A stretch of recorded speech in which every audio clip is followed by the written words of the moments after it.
Romans 15:13 says, "May the God of hope fill you with all joy and peace as you trust in him, so that you may overflow with hope by the power of the Holy Spirit." I just love this idea of overflowing with hope. I hope that that's what we as Christians can be, particularly in times of crisis. That we are the ones who are just so filled with hope and joy and peace that it just overflows out of us just naturally.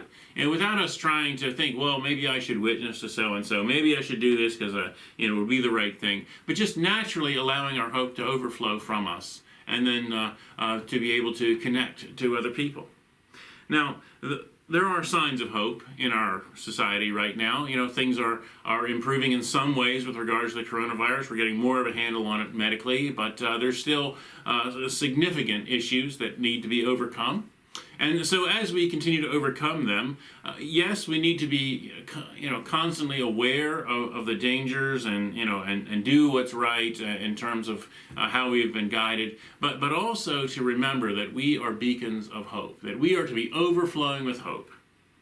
Now, it tells us the mechanism by which this works. May the God of hope fill you with all joy and peace as you trust in him. And so trusting in God is the way that we get there.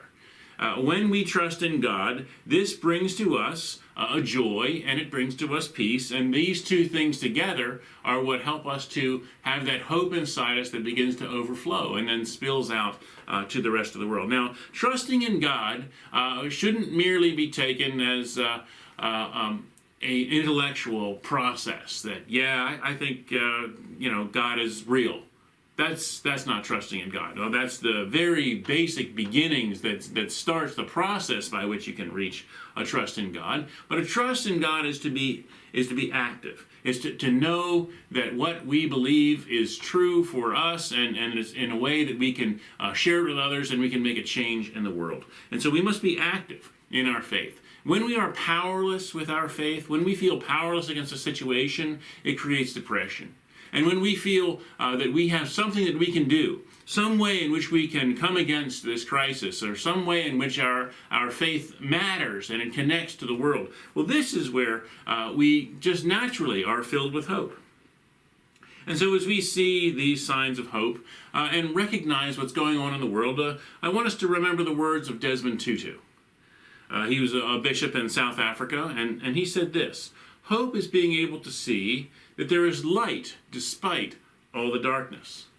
And so this is who we are as a people of God, not Pollyanna and just thinking that everything is going to be fine and there's not going to be any problems. No, we recognize the darkness that is out there. We recognize the challenges that we face.